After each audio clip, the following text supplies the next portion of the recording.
Bienvenida.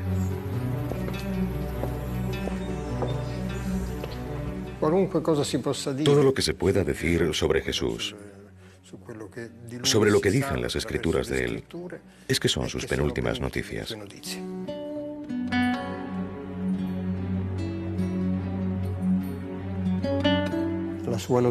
Su buena nueva está en el aire.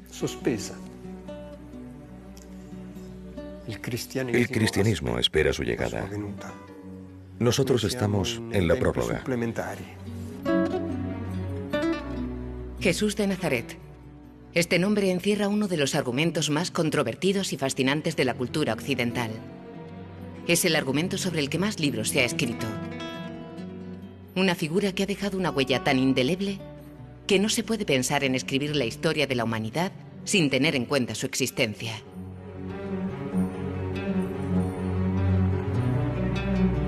Pero ¿quién fue Jesús de Nazaret? ¿Era verdaderamente el Mesías, el Hijo de Dios? En todas las épocas de nuestra historia se ha intentado descifrar el enigma de Jesús.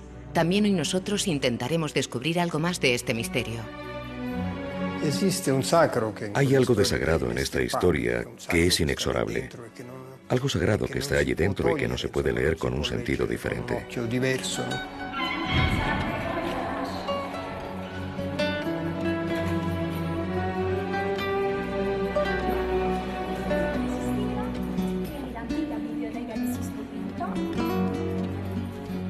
En la Biblioteca Vaticana se conservan algunos de los documentos más significativos de la antigüedad que han llegado hasta nuestros días. Códigos y papiros de valor inestimable que durante siglos han preservado el testimonio de Jesús de Nazaret.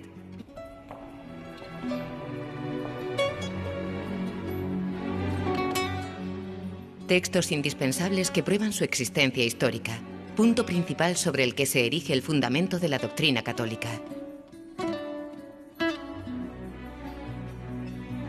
Documentos de valor extraordinario raramente accesibles al público, que han sacado para nosotros de los archivos de la Biblioteca Vaticana.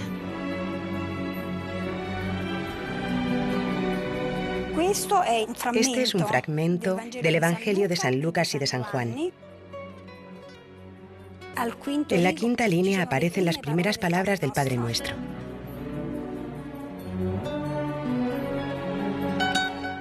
Los evangelios son las 4 narraciones principales que disponemos para conocer la vida de Jesús. ¿Pero es verdad todo lo que cuentan? ¿Cómo se transmitía por aquel entonces la memoria? Es necesario imaginarse que en aquel pueblo, en aquel tiempo, la escucha era una forma de impregnarse. Las palabras a voz se imprimían como cera caliente dentro de los oídos.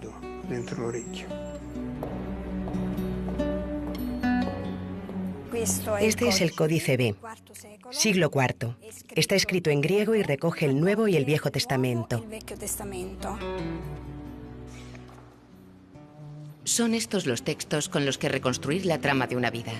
La vida de Yosua ben Yosef, judío, hijo de José, carpintero y herrero que hablaba en arameo. ¿Nació en Belén en un pesebre? ¿Quiénes eran sus hermanos y hermanas? ¿Cometió errores? ¿Qué hizo para ser considerado un revolucionario? Su historia se ha contado muchas veces y de maneras muy diferentes. Hoy queremos contarla desde otro ángulo, desde el punto de vista histórico. Tratando de reconstruir la historia del hombre llamado Jesús de Nazaret.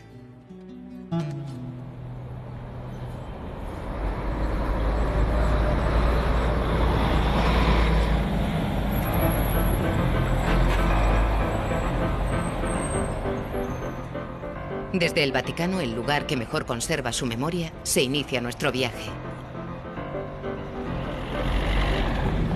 Un viaje en el tiempo para tratar de entender algo más de la vida de Jesús de Nazaret y de la huella que su existencia dejó entre los hombres.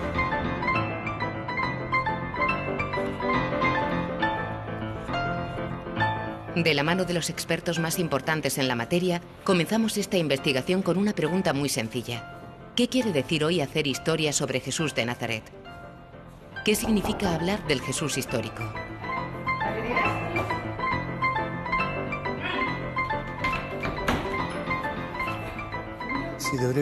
Se entiende al Jesús histórico como un Jesús dentro de su contexto histórico, en su tierra, pueblo, historia, cultura, lengua y civilización, es decir, con todas las connotaciones de su historia personal. Así es como tiene sentido hablar del Jesús histórico.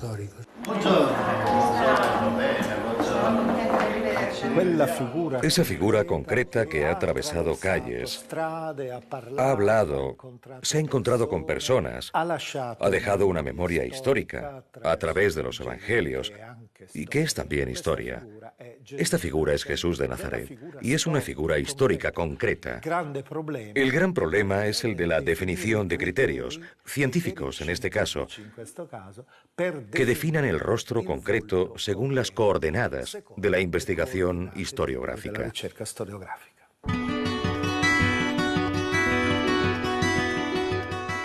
De la investigación historiográfica de Jesús se ocupan expertos de todo el mundo. Cerca de Barcelona se encuentra la Abadía de Montserrat. En este monasterio benedictino viven y trabajan algunos de los más prestigiosos especialistas del Nuevo Testamento.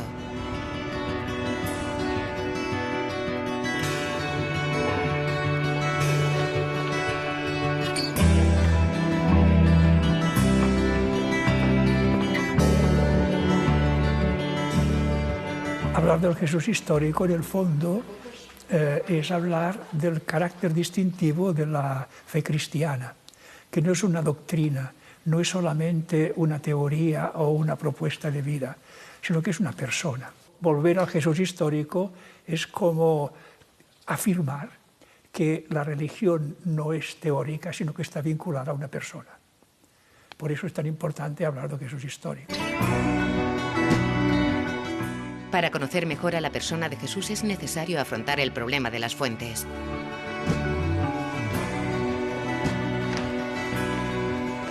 Los textos, a veces muy antiguos, son el único instrumento que tenemos para volver atrás en el tiempo y descubrir al hombre y su contexto. Quien desee estudiar a Jesús desde el punto de vista histórico tiene que, en un primer momento, entrar en las fuentes. Las fuentes sobre Jesús no son muchísimas, pero son suficientes para poder extraer de ellas una imagen real, nítida, atrayente y fundada. Estas fuentes tienen que ser tratadas críticamente. No podemos estudiarlas sin los recursos que nos proporcionan las ciencias filológicas e históricas. Los evangelios son la primera fuente histórica sobre Jesús. El material sobre Jesús que nosotros podemos manejar es del siglo I, del tiempo de los evangelios sinópticos y Juan, y esto nos da una fiabilidad histórica muy alta, porque desde los hechos narrados hasta los primeros documentos han pasado entre 30, 40, 70 años. Esto en historia es impresionante. Por ejemplo, el documento sobre la Ilíada es del siglo VIII después de Cristo. La Ilíada se escribió en el siglo VIII antes de Cristo. O sea que 1600 años.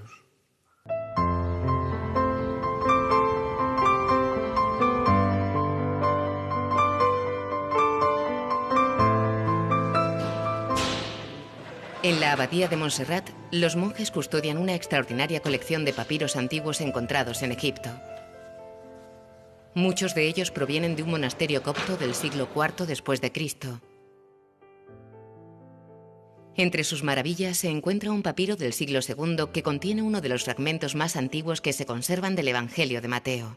Es el capítulo 3 de San Mateo. Son 2 versículos. Cuenta el episodio de Mateo que habla con sus discípulos diciéndoles que no hablen de forma cualquiera, más de sí o no. Que el sí sea sí, que el no sea no. Sí. Junto con su hermano, que está en Oxford, son los 2 fragmentos de papiro más antiguos del Evangelio de San Mateo y de los Evangelios en general.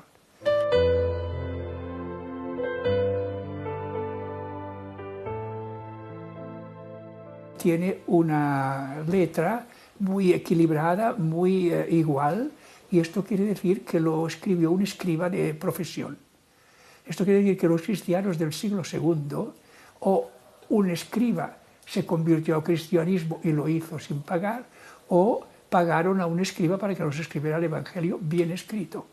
De manera que tenemos aquí no solamente el texto, sino el contexto de una comunidad.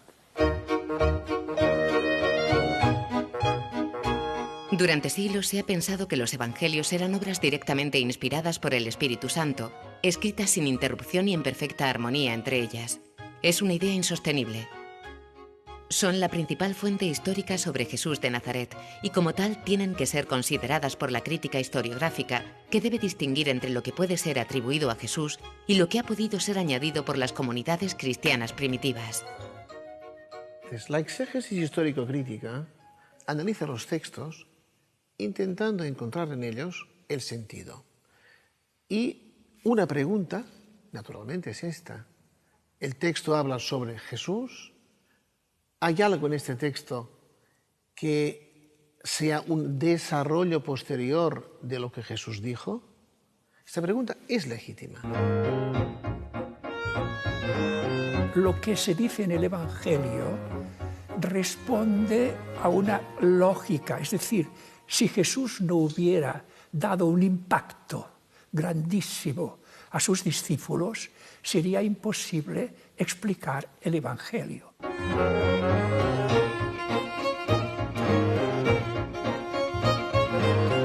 La fiabilidad de la tradición sobre Jesús es muy alta. ¿Por qué?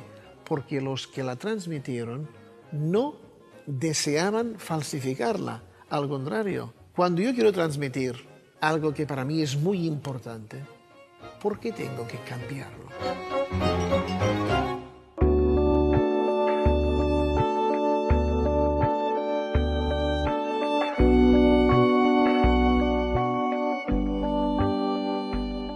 Los autores de los evangelios no se conocían entre sí, pero en algunos pasajes los textos parecen idénticos. Para encontrar una explicación a esta afinidad, se ha elaborado una hipótesis que sostiene la existencia de una fuente anterior, de la que no existe prueba escrita, que se conoce como fuente Q. La fuente Q es una especie de hipótesis que nace de la confrontación entre el Evangelio de Mateo y el Evangelio de Lucas, que en muchos puntos concuerdan. Entonces dice, si son casi literalmente los dos idénticos, algo tendrían antes que les sirviera de fuente. Quelle, fuente en alemán, es una antología de frases significativas de Jesús, de motivos importantes que los evangelistas han usado y que se encuentran en los 4 evangelios. Jacob, nacimiento de Jacob.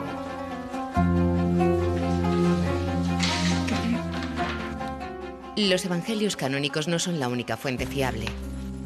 Hay un testimonio de vital importancia para nuestra investigación. El que dejó Giuseppe Flavio, un historiador judío de la época, en las famosas antigüedades judaicas, el así llamado Testimonium Flavianum, donde el autor habla de la figura y de la muerte de Jesús. Flavio Josefo es un judío que vivió en la época de Jesús, en la época del siglo I, y que tentó poner en relieve la relación que hay entre la fe judaica y la filosofía y la ética más elevada griega. Su gran valor es que para obtener esta relación entre dos culturas, escribió una historia. Escribiendo esta historia y las antigüedades judaicas, entonces habló de Jesús.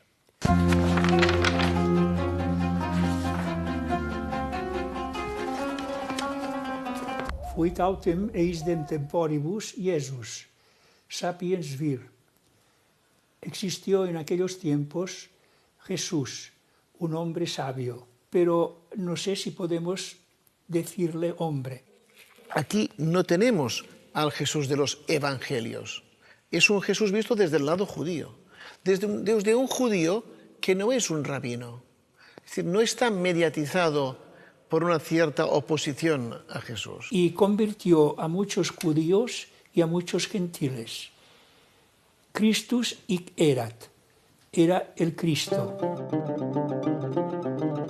En el siglo I, en el judaísmo, se sabía y se reconocía que Jesús tenía un sobrenombre, Christos, Cristo. La fórmula Jesucristo no es una fórmula solo cristiana. Este llamado Christos, Mesías, es muy importante. Lo acusaron muchos de los principales de nuestro pueblo a Pilatos, el cual lo condenó a la cruz. Este texto es auténticamente de Flavio Josefo, o es una añadidura cristiana. Sobre lo que dice de Jesús es tan elevado que algunos han dicho esto no puede ser de Flavio Josefo. Esto es una filosofía, una opinión, pero el texto está allí.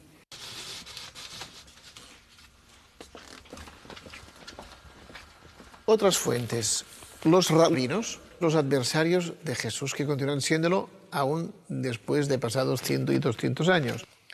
Los rabinos, es decir, el Talmud y la Mishnah no hablan mucho sobre Jesús. Hay una especie de silencio sobre Jesús en las fuentes judías que es comprensible porque Jesús es una pregunta demasiado grande para el judaísmo. El problema de Jesús es este.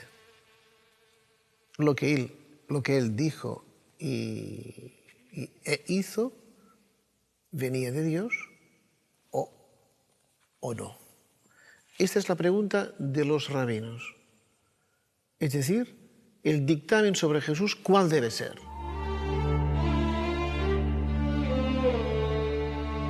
Y luego tenemos las fuentes romanas muy simples, Tácito, Suetonio y Plinio. Son tres fuentes que no dicen prácticamente nada sobre Jesús, pero hablan sobre él.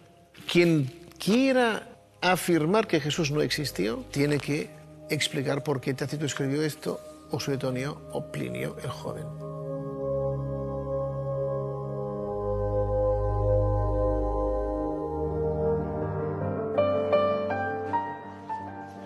Por lo tanto, que Jesús Yeshua haya existido es un hecho histórico que nadie hoy en día pone en discusión. Sin embargo, con el paso del tiempo ha cambiado el modo de acercarse al argumento. Al final de los años 70 se inaugura la así llamada tercera búsqueda, en la que se encuadran los estudios más actuales sobre el Jesús histórico. En su interior hay diferentes corrientes ideológicas que han animado el debate con relevantes novedades. Por ejemplo, han puesto al judaísmo de Jesús en el centro de la investigación histórica y por primera vez han considerado como fiables las fuentes no canónicas, los evangelios apócrifos, una treintena de textos de antiguas narraciones sobre la vida de Jesús que no han formado nunca parte del canon bíblico. Los evangelios apócrifos pueden tener elementos que son verdaderamente tradicionales, mezclados con otras ideas añadidas después. Y además la riqueza y la variedad del impacto de Jesús, que fue como un volcán que sacó de toda suerte de interpretaciones. Poco añaden, me parece. Añaden más sobre la historia primitiva del cristianismo que sobre la persona de Jesús. Y luego la tercera búsqueda también promueve la atención a la arqueología. Los elementos vinculados con la tierra, con el paisaje, con el territorio, con los restos arqueológicos son muy importantes.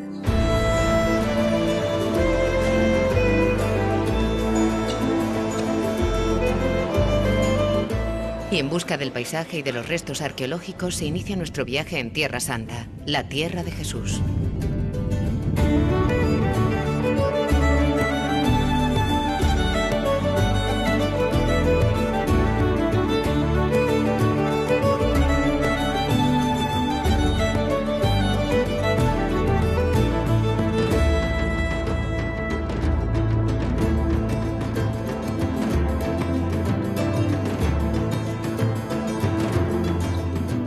viaje por la antigua Galilea en busca de lo que queda de la Palestina del siglo I, de los indicios que puedan testimoniar la existencia histórica de Jesús de Nazaret.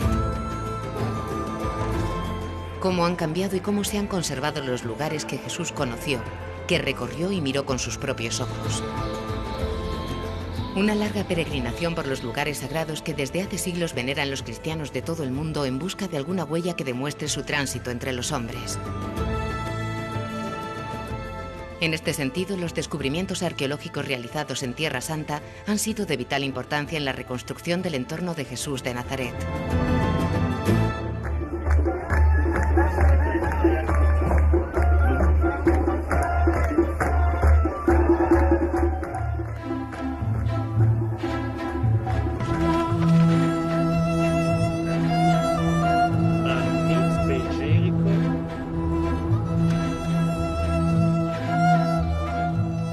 Con Ben Gurion, el fundador de nuestro estado. Cerca de Jerusalén se encuentra uno de los más grandes arqueólogos israelíes vivos. Ha dedicado su vida a las excavaciones en Tierra Santa y hoy es el máximo experto del Santo Sepulcro. La realidad de la vida que se extrae de los evangelios y de algunos actos muestra que ellos sabían bien de qué hablaban. Y puedo decir que no hay duda alguna sobre la existencia de Jesús como una persona histórica.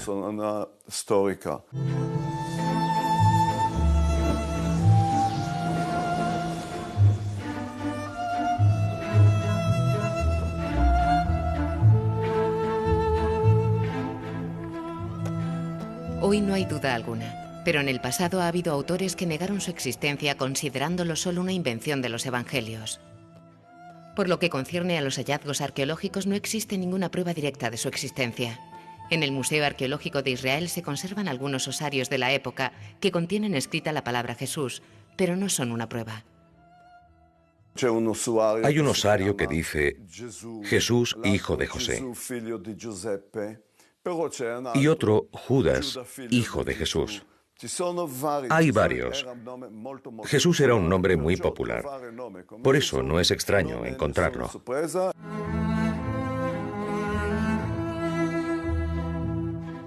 En 2002 se descubrió en Israel un osario particular que tenía una inscripción en arameo: Santiago, hijo de José, hermano de Jesús. En un principio se pensó que la urna pertenecía a Santiago, el hermano mayor de Jesús, pero algunos expertos sostienen que la segunda parte de la inscripción es posterior al siglo II y por lo tanto se trata de un añadido.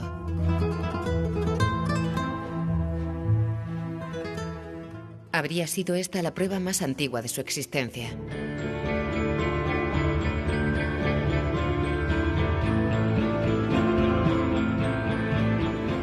Las excavaciones en Tierra Santa no cesan. Todavía hay muchas preguntas que responder. En el convento de la Flagelación, sede del Studium Biblicum en Jerusalén, la congregación franciscana custodia en su museo hallazgos de estas excavaciones de enorme valor historiográfico. Por lo que respecta a Jesucristo, no se parte de la idea de encontrar cosas que sean testimonio directo de su persona. Como mucho, se trata de reconstruir su entorno.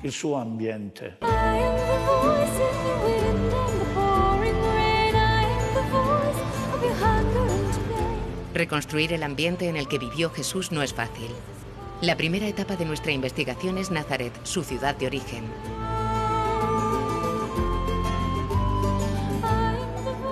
Aquí estaba su casa, donde vivió de niño. En las calles de esta aldea, en aquella época insignificante, Jesús se hace un hombre.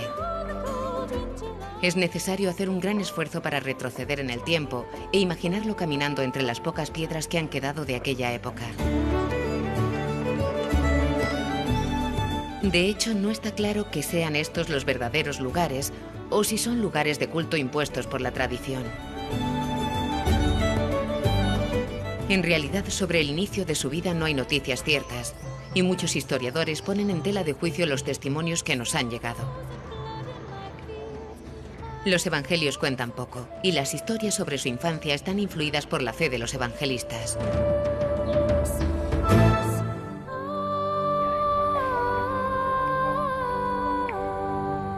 En Nazaret, la Basílica de la Anunciación conserva los restos de lo que la tradición siempre ha considerado la casa de María, el lugar donde se le apareció el ángel Gabriel portador de una noticia sorprendente.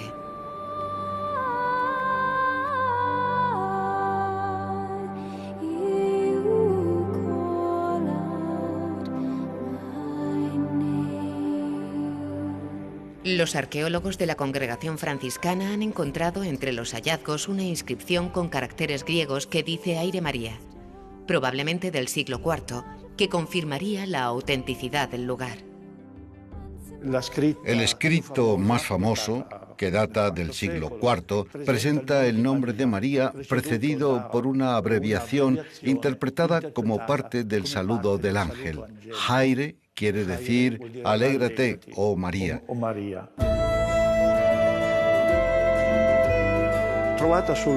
Se encontró en el lugar, por lo que es un testimonio claro de alguien que quería recordar a María y el saludo del ángel.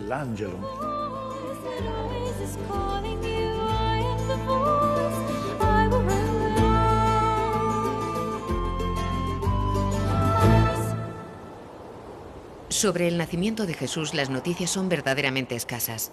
Podemos estar seguros de que aconteció en el ámbito de una serie de circunstancias anómalas que lo hicieron especial. De hecho, históricamente, hay que tomar en consideración la excepcionalidad de su concepción. José está casado legalmente con María, pero no convive con ella, y por lo tanto va a estar un año por lo menos, según las leyes galileas, sin convivir con María, mientras María prepara el ajuar y prepara un poco todo. El problema del nacimiento de Jesús, ¿cuál es? Digámoslo con palabras fáciles, que es un nacimiento irregular. ¿Irregular por qué? Pues porque lo que sucede alrededor de este nacimiento es francamente insólito.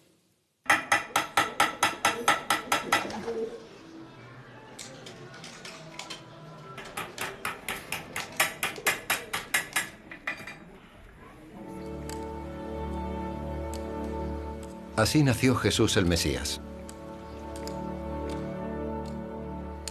María, su madre, estaba desposada con José. Y antes de vivir juntos, resultó que esperaba un hijo por obra del Espíritu Santo. Su esposo, José, que era un hombre recto y no quería difamarla, decidió repudiarla en secreto.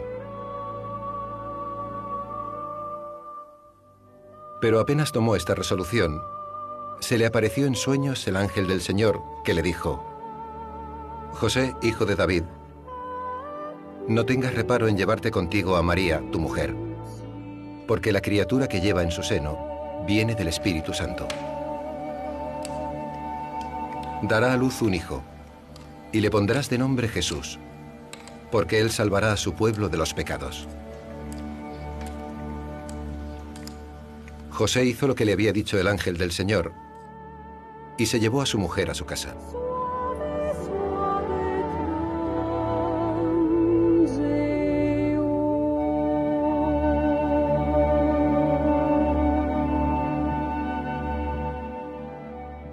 Es insólito que un hombre llamado José, después de decidir que abandona a la que es su esposa legítima y legal, María, este José, después de haber decidido esto, da marcha atrás y ahora vuelve a tomar a esta esposa y la acepta en su casa como su esposa legal. Mateo no habla de la anunciación a María, habla de la anunciación a José. No tengas miedo de acoger a María, porque ella pone a disposición de este niño lo que una madre puede poner, es decir, su cuerpo. Pero tú también tienes que poner a disposición del niño tu descendencia para hacerlo miembro de la casa de David, a la que tú perteneces.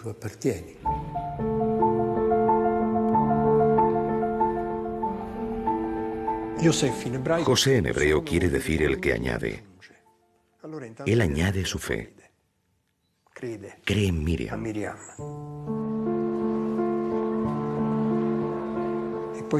Además se añade como padre segundo de la extraña criatura que les ha llegado. José acepta casarse con María, pero ¿qué le empuja a marcharse de Nazaret como algunas fuentes sostienen? En aquel pequeño Nazaret todos son burlas, todo es malestar ante algo que nadie comprende. Lucas hace referencia a un censo, probablemente el que decretó Herodes en el año 7 o 6 a.C. para satisfacer al emperador Augusto. La ley hebrea permitía inscribirse en la propia ciudad de origen, que en el caso de José era Belén. El censo es la ocasión de oro que se le presenta a José para irse a Belén. Por entonces salía un decreto del emperador Augusto, mandando hacer un censo del mundo entero. Todos iban a inscribirse, cada uno a su ciudad.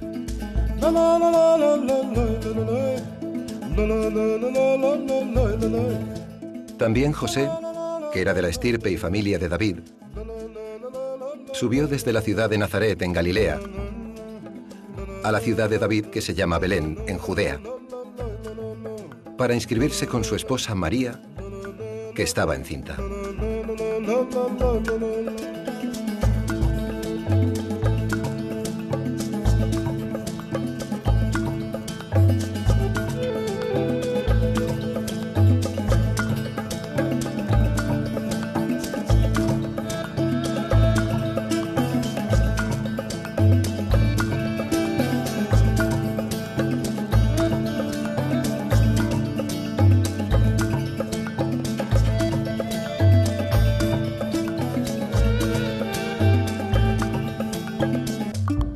Pero llega la segunda sorpresa.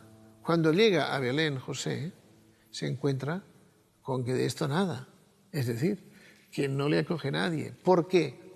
Porque se repite la historia. Es decir, ¿cómo tú osas aceptar a una adúltera?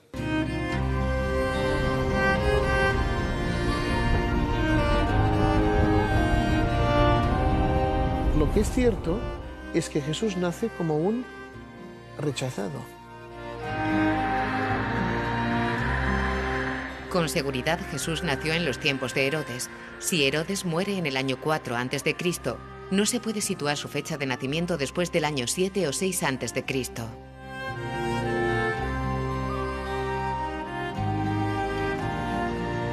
No existe, por el contrario, ningún indicio sobre el día de su nacimiento.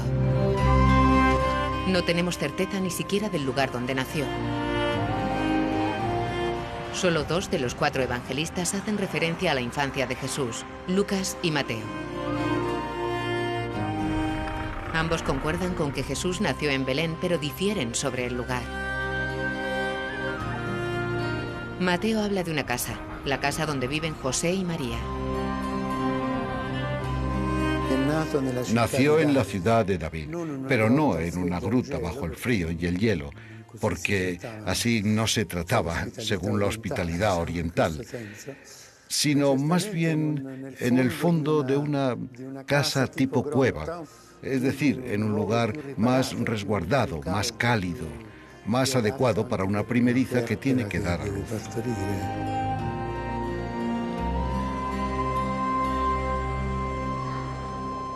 Lucas, en cambio, es el único que dice que Jesús nace en un pesebre. No dice dónde está exactamente, pero esta referencia ha hecho que la tradición hable de un establo para animales. El lugar del pesebre se encuentra, según la tradición, en la Basílica de la Natividad.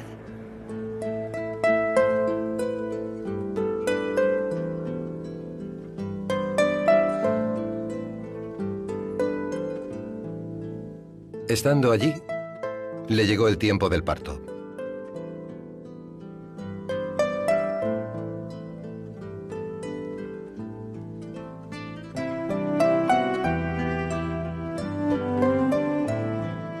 Y dio a luz a su hijo primogénito.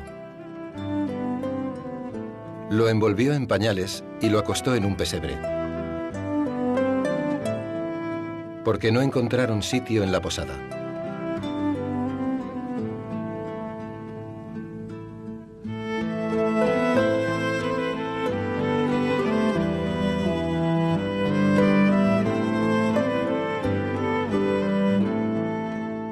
Finalmente, hay una antigua tradición que sostiene que Jesús en realidad nació en Nazaret y que la necesidad de que naciera en Belén serviría solo para justificar su descendencia davídica. En realidad, si miráis el Evangelio de Mateo, dice que cuando los magos llegaron a la casa de María y lo vieron al niño. Y esta casa no era Betlem, porque Betlem no encontraba lugar, estaban en Nazaret. Y Jesús ha sido Jesús de Nazaret.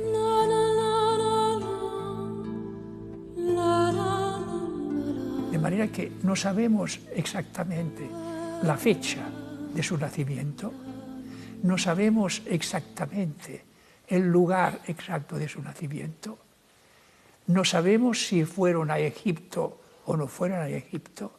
Es decir, es curioso en el Evangelio que los primeros 30 años de la vida de Jesús pasan desapercibidos. Y solamente 2 evangelios, el de Mateo y el de Lucas, hablan de la infancia de Jesús. Y hablan de un modo tan distinto que, a pesar de los esfuerzos que uno quiere hacer, difícil de concordarlos. Nuestro viaje por Tierra Santa continúa, esta vez con un objetivo concreto: indagar en las raíces hebraicas de Jesús.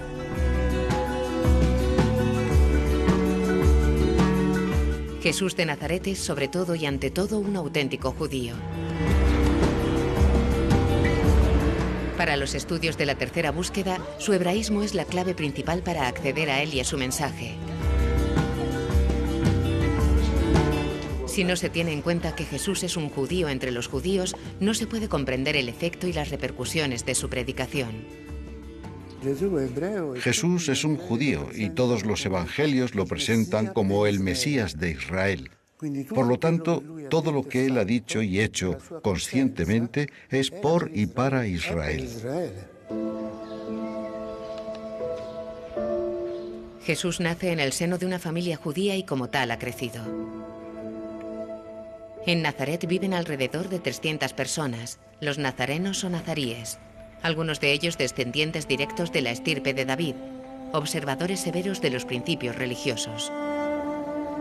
Entre ellos Jesús ha madurado. En la llanura de Galilea ha conocido y asimilado las profecías del pueblo de Israel. La familia es el lugar fundamental de formación creyente de un judío. Allí se aprende a orar, allí se celebra la Pascua, allí se aprende a amar a Dios y a los hermanos. Y en segundo lugar, la sinagoga. La sinagoga es el lugar donde la comunidad, la asamblea, se reúne para celebrar el sábado, para escuchar la palabra de Dios, para alabar a Dios, para orar.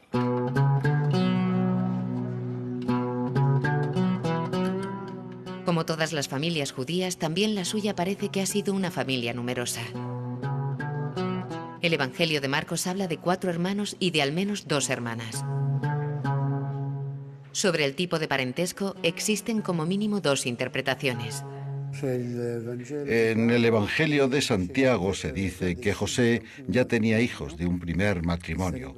Eran como mínimo 4 más 2 hijas. Estos serían los hermanos, los hermanastros de Jesús. La segunda posibilidad es de San Jerónimo, es la que dice que estos hermanos de Jesús eran de hecho primos hermanos. Las 2 posibilidades son, digamos, plausibles.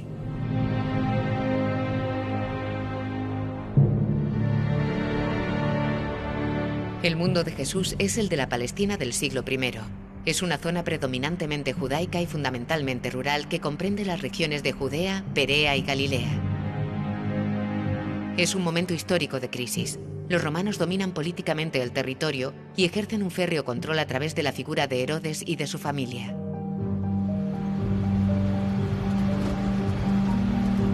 La tierra de Israel es un mundo complejo, sacudido por los muchos debates sobre la ley y los movimientos populares de resistencia a la tiranía romana.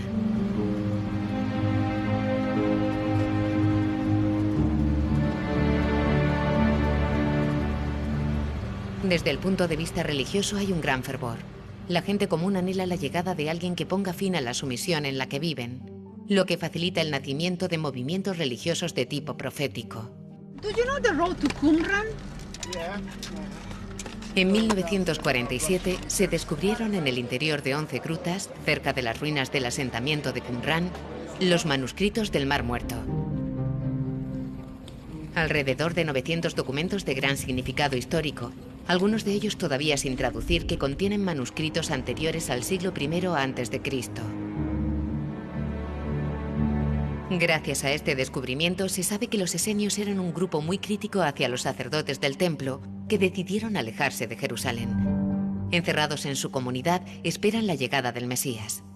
Los miembros de Qumran se separaron de esta estructura del templo de Jerusalén para fundar un culto, no de sacrificios, sino un culto espiritual.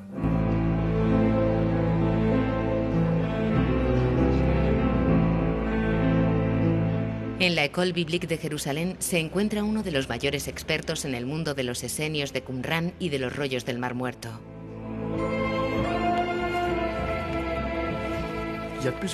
Existen algunos manuscritos que anuncian la llegada del Mesías, de dos Mesías, el hijo de David, que tiene que volver según las profecías de la Biblia, y luego la de un sacerdote que no podrá llegar a ser rey.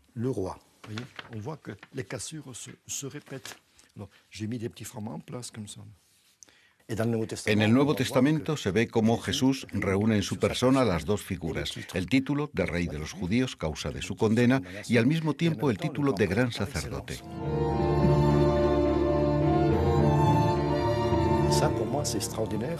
Para mí todo esto es extraordinario. Poder ver cómo estas profecías, escritas en textos palestinos, de 2 siglos antes de Cristo, se cumplen a la perfección, es extraordinario.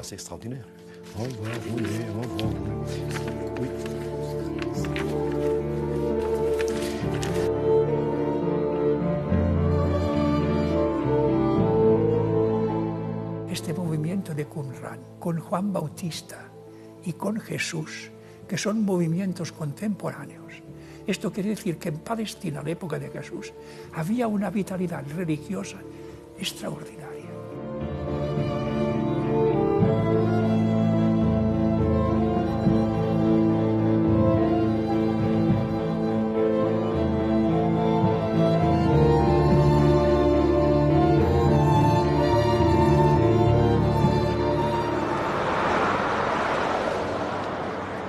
En este contexto de fervor religioso se encuentra la figura de Juan Bautista, un profeta que ha comenzado a bautizar en el Valle del Jordán, anunciando la llegada de alguien más fuerte que él.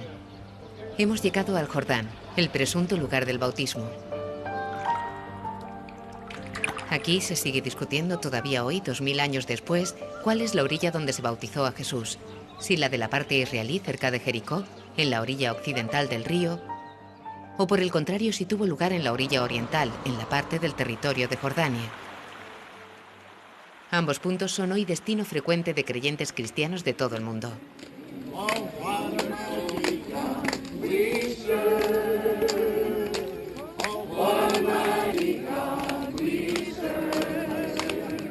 Las fuentes cristianas sugieren que el bautismo de Jesús tuvo lugar entre finales del año 27 y la primavera del año 28 después de Cristo, cuando Jesús tenía entre 33 y 35 años, aunque la tradición posterior prefiere la edad de 30 años.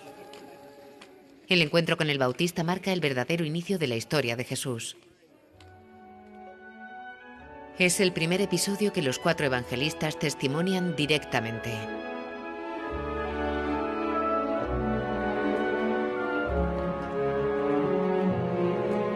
Juan iba vestido de pelo de camello, con una correa de cuero a la cintura. Predicaba de este modo: detrás de mí viene el que es más fuerte que yo, y yo no merezco ni agacharme para desatarle la correa de las sandalias. Yo os he bautizado con agua, él os bautizará con Espíritu Santo. Viene llamado el mentor de Jesús, el que en un cierto sentido lo conduce a la escena y luego se retira, Es casi el que le prepara la entrada en escena, el que lo siente, más allá de si son parientes o no, que habría que demostrarlo. Lo siente casi como el discípulo que llega, el que puede ser su verdadero sucesor.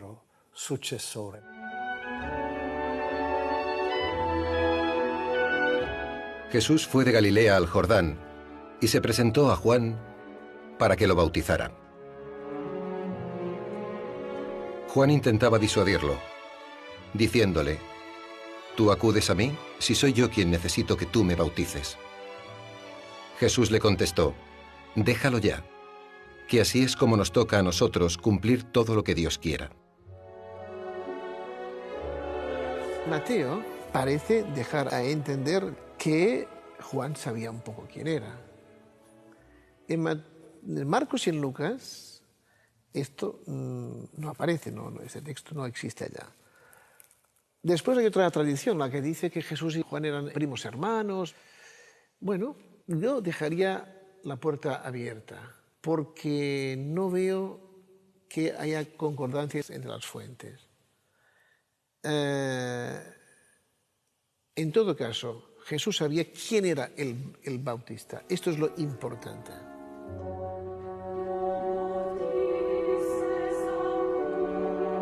Entonces Juan aceptó.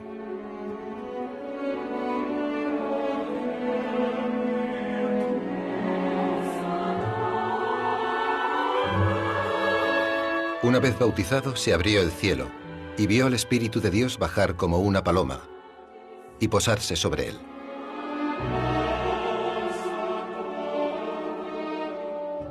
Y se oyó una voz del cielo: Este es mi Hijo, a quien yo quiero, mi predilecto.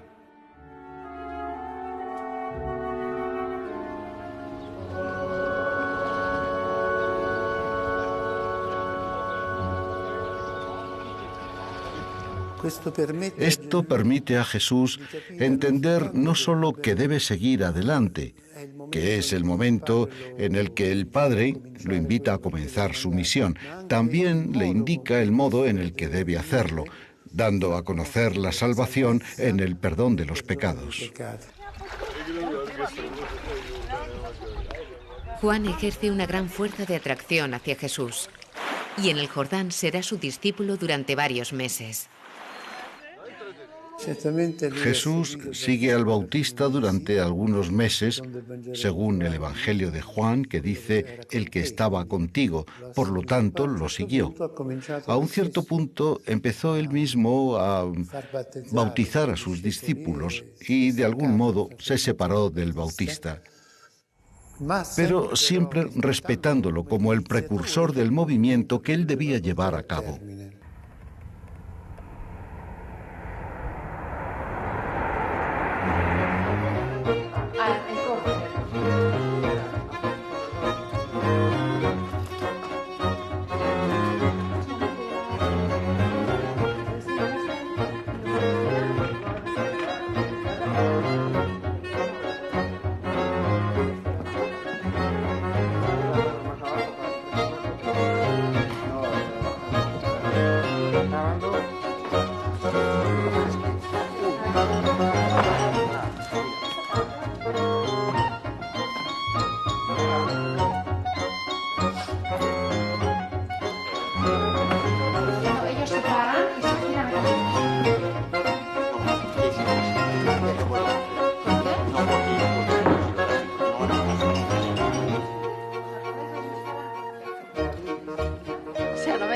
Este está más acollonit, dice, ay, ay, ay.